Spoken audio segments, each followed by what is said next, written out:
as we move over to the character select. Everything is wide open. Any sort of play style can be made to work on Serpent Beach. District 69 with the first pick. We're looking at Eevees, we're looking at Makoas, we've seen Fernando, a couple Cassies throughout the day, but it will be Eevee. Likely to go to Shippa, would you imagine? I have to imagine. I mean, he's more of a flex style player, but he's been boosting this Eevee over the course of the Eevees Winter Classic. The interesting thing here between District 69 is they elect to go Nando, Eevee, or Androxus as their first picks 90% of the time, so prioritizing those three characters.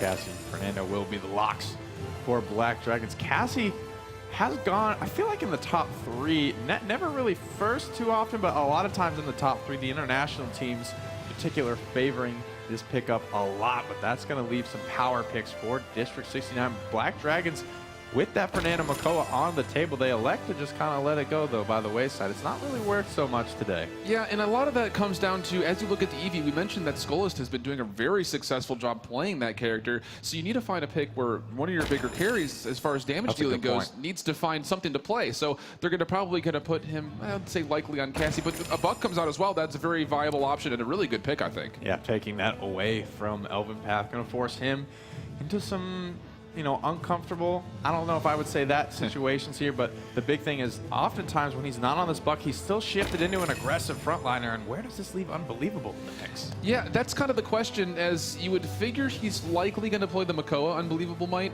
but Elven, you know, there's interesting picks on the board. I don't know if I've seen Unbelievable play Makoa yet, I gotta be honest. Yeah, that's kind of what I was just thinking as well, but he does like to sit in the front line, so it really could go anywhere. And this is, again, a situation we talk about a lot with the top teams in the world, is that it doesn't matter what draft it has, someone will play it at a high level. So regardless of what we see, the interesting pick for me here is this Victor going up against the final pick of the draft, which is actually the Androxus. Those are going to be hitting, I think, head-to-head very often here. Picking into that double flank as well. Picking the Buck, strangely enough, into the Shaolin. Buck kind of gets outboxed by Shaolin in the backline right now. A lot of this is going to come down to Peel. You know, they got to be able to keep Shaolin and Victor safe, kind of low mobility glass cannons in the backline, and that's a very scary dive duo between Buck and Androxus for Black Dragons. And it really actually allows them to play the map in two different ways. Either, number one, they can get aggressive and they can both commit to either opposite sides or the same side and kind of strong arm one side of the map or the other. Or on the flip side, if they do find themselves in unfavorable positions, they can retreat back to their Ying very quickly.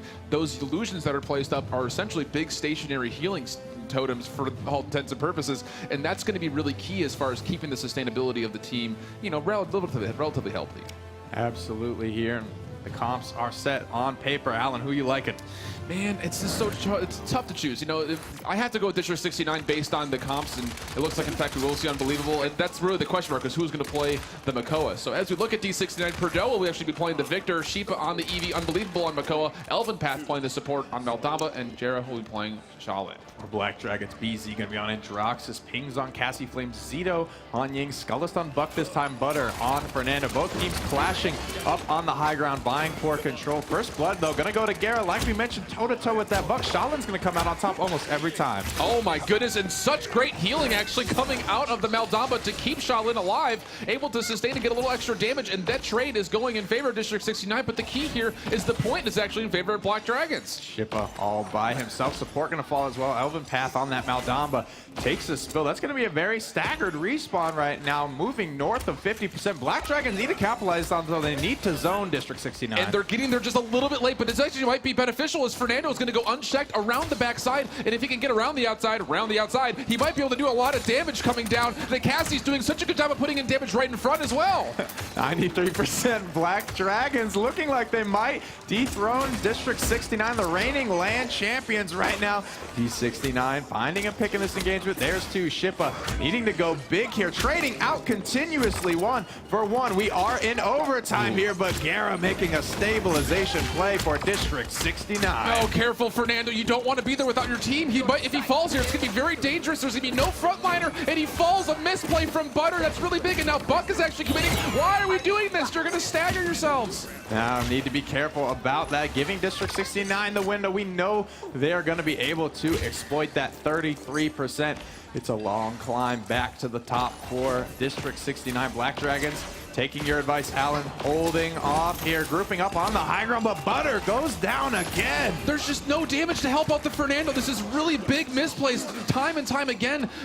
Black Dragons had such a good chance of getting this first capture point. It would have put him in such a favorable spot, but there's just so much sustained damage coming out of Purdue on Victor. And of course, Jarrett playing Shaolin has been putting out immense amounts of damage, and now the point finally getting converted instead of for Black Dragons for G69. He's going to take down Pings, and this just kind of looks like Black Dragons versus QG in a way. Previously, Black Dragons off to a great start, had a lot of things going for them early, but just unable to convert when it came time for push to turn to shove. Shippa on the high ground here, blinking, has a lot of good targets, going to get 2 pop shots off before he's forced to blink away. The big thing about Shippa on Eevee is just you don't know how to deal with him. He gets in, he gets out, he does so much damage, and you can just never track her. She's just so versatile where she moves for the blink, obviously being able to mitigate from the ice block, and then of course having the soar as well. That's so much distraction ability right just from one character. Yep, able to trade out though, staying alive. Was Skullless on that Buck. Impaler arrow onto the low ground. Buck Wild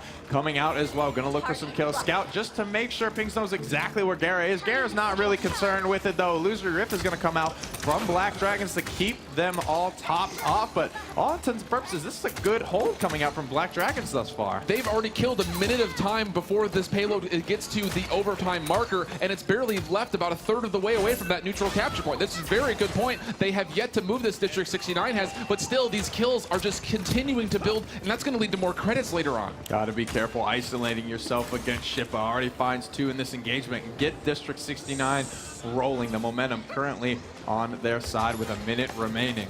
Yeah, and this is really key as far as what District 69 does as they move through. They need to find a position where they can get some kills and convert on possible. Oh, so as the Red Serpent comes out. Coming through. Good CC from Elvin Path here. Gara on this Shaolin. Looking to chunk through these shields, but he's falling lower and lower. Butter's able to convert in the back line before going down himself. Ancient Rage is available for Unbelievable, but his teammates aren't here to support him. He says, I don't need him. Throws it to the wind. Caution has been tossed. Double kill for Unbelievable. He says, Nick, I saw you asking about if I could play that McCullough. Let me show you a little something. A little something flex in both arms. The Buck coming in to try to get on here. The Immortal is available if you choose to use it, but there's not a lot of fun as far as numbers goes for Black Dragons. It will be a successful push, 2-0. And yeah, District 69 able to convert there, leading the net worth chart, going up 2-0. It's so big in the first round. It gives you a lot of margin for error, and talk about all the possible score scenarios we could see come off the back of this. Yeah, and the big thing as far as what that does, it allows, they're choosing to go for defense, is District 69. 4 Havens on board, and this is interesting. Look over to Pings real quick. Tell me what you see. I see a fat aggression. Fat into aggression. 4 Havens, boys and girls. Don't do this at home. That is a PSA from yours truly.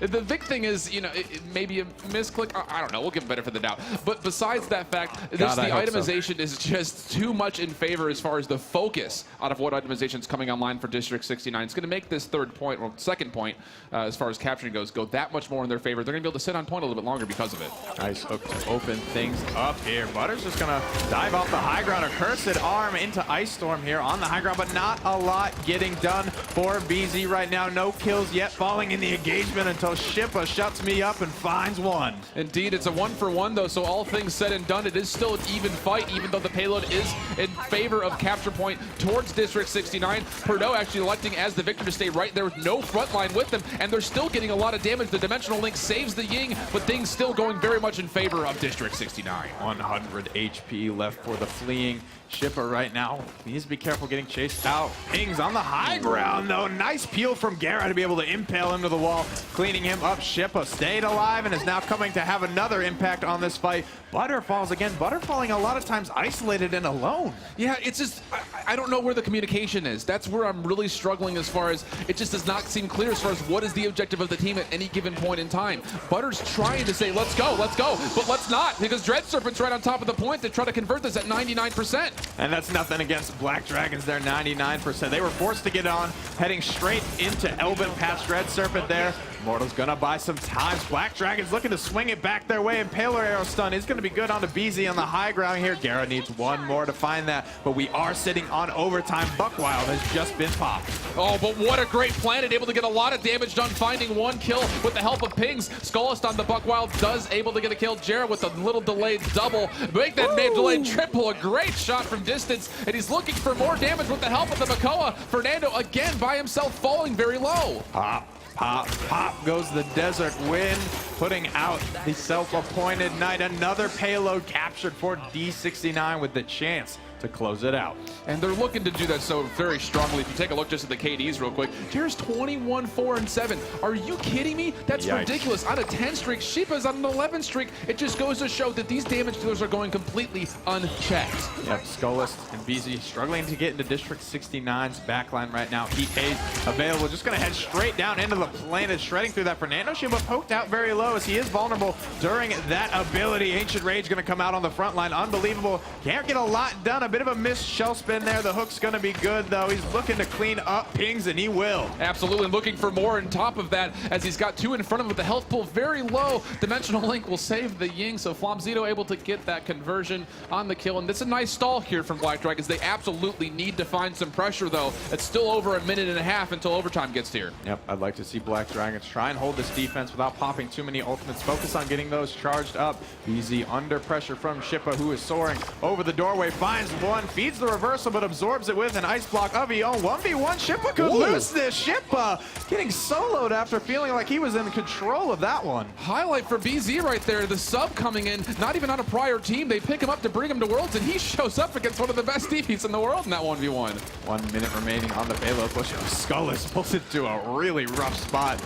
Drilled to the wall by Peridot. King's in good positioning though on the high ground. Here comes Shippa to ruin his day, but he's gonna be forced to soar away, and now it's Ping taking it to Shippa again. Whoa. This is just absolutely saying, no thank you, Sheepa, get off me, brush the dirt off my shoulders. Ping's doing such a great job. A cursed arm in the air though, able to fight a lot of damage, and again now Black Dragons feeling themselves off these kills. Woo-wee, that was a lot of damage there. Almost a clean sweep there in that team fight for Black Dragons. Flomzito sitting on a 9 streak, right, but not a lot of ultimates are going to be saved for the next round, and that's the big thing here. When we look at D69, who have 3 now on the high ground, BZ in a bad spot right now. He's not going to be able to find that reset. He's going to find himself sent back to spawn. But I'm totally okay with this dive. Absolutely okay. Look at the timer. 10 seconds left. They're not even close to the payload. You have to be a little bit careful of possible backdoors, but still they should respawn in time. And you can see Pings again keeping the Shaolin away from that payload point. Overtime will get there, and now the payload finally being stat on by District 69. There goes Peridot. Nice CC chain on a Butters to take him down. Gara ever consistent on this Shaolin. D69 rolling forward. This is not looking good at the moment. They cannot stagger these death timers. The planet, oh, barely not able to finish off Skullist's buck. And now, if you're Black Dragons, you need to do or die at the moment. You have to get there. Dreadserver comes out to disengage, and Fernando's dancing around. Oh, he's dancing, he's eating the barrage. Pops the Immortal to keep himself alive. Heat Haze versus Buckwild. Gara gets the better of that. Elven Path gets the better of Skullist. D69 looking strong. Hook onto the high ground from Unbelievable. Double kill for the substitute, and D69 take it clean. Man, they were so close to get that defense, and it was so good for so long for the Black Dragons. They just needed the biggest thing for me is it's the point how they get to the objective, whether it's the neutral point or the payload. They just kind of keep coming in staggered, and that's going to keep killing them and really hurting their momentum if they try to establish themselves in some way. And momentum is the big key word there for me. After having such a strong first team fight there, the first point, getting to 99 to District 69 had nothing, and then to lose that has got to be so tilting, and they were never really quite themselves thereafter. D69 all somber faces. A big point I want to make out, I did like Unbelievable's Makoa here. I think this is a strong thing that we're seeing coming out. They want to get him comfortable on this early against an opponent they can feel they can beat, because this is going to be very important to be able to play this going into later rounds against guys like Burrito, who love this pickup. Oh, even in match point, who it turns into their drafting system for both teams so far is they need to establish their front line first. And if you cannot have a sizable Makoa up there that gets you that peel, gets you that initiation, it can really kill you. Not the case. Unbelievable saying he can do it. Both #1 seeds in both North America and Europe have absolutely terrifying front line players. Elvin Path playing a very phenomenal Maldamba, I feel, in that game. He's been very flexible, and that was another big question mark we had for District 69 going into this. You know, with Bugsy gone, unbelievable, being that front line player, where does Elvin Path fit into all of this situation now? The big thing is we usually establish Elvin Path with his ability to flank, but as we look at the score screen, we're going to take a look at the fact that he does very well as support, and he brings an aggressive side to Maldamba because he likes to get those stuns off the reload. An aggressive side to everything. That's absolutely true, and even aggressive when it comes to healing 44,500 in just really 13 minutes. That's a really good number for Maldamba. So is 30K for Flames, though, because he was struggling early on in some of these previous sets to even get to the halfway point at breaking some of the other support healing. You know, Ying is pretty fire and forget in terms of healing, but he did a good job keeping up this time around, but some really big damage numbers coming out from Gera especially. And you can see that mimicked in the solo kills, the streak, and just total eliminations. 42 total eliminations. I would fancy to say that that's just about every kill that happened in the game. That shows how versatile he is at putting in damage everywhere. Damn near 100% kill participation. Perdo also not feeling a ton of pressure, the most deaths on his team, but 9 is 9 in a 13-minute game. 38 eliminations, tags him and bag him, 70,000 damage as well. Good stuff coming out from him. Victor has shown up a lot more than I thought he would in this tournament thus far. I have to completely agree, just simply because he's in a weird spot. You have to put him in a weird spot. He has to be in that mid-range, and if you don't have a good front line, or if you don't have a good support who's not focusing, he doesn't have the best mobility in the game, and it really could be, like you had mentioned before, a giant bullseye. Victor gets put right on his head because he's just so easy to focus. It's really interesting to see him be played as much as he has been. Skullist, great job on the buck, but it just didn't have the impact that his Eevee did. Pings, however, on the Cassie, 71,000 damage, second in the game overall, even beating out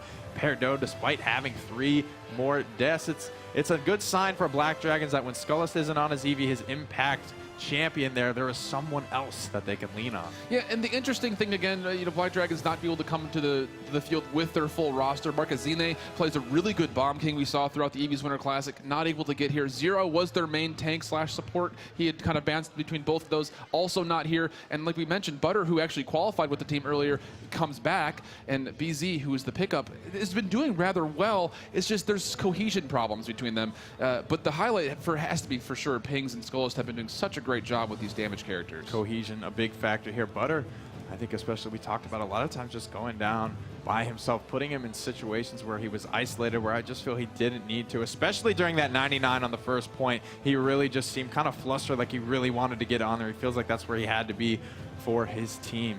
Yeah, and the big thing is, where do you want to establish your flank and how do you want to hit it? It just kind of seemed like he wasn't quite sure, or he didn't have his team with him, or there just wasn't, you know, the exact commit that needed to be there for Buck to really shine. He looks for those, he's Swiss cheese. He finds the hole.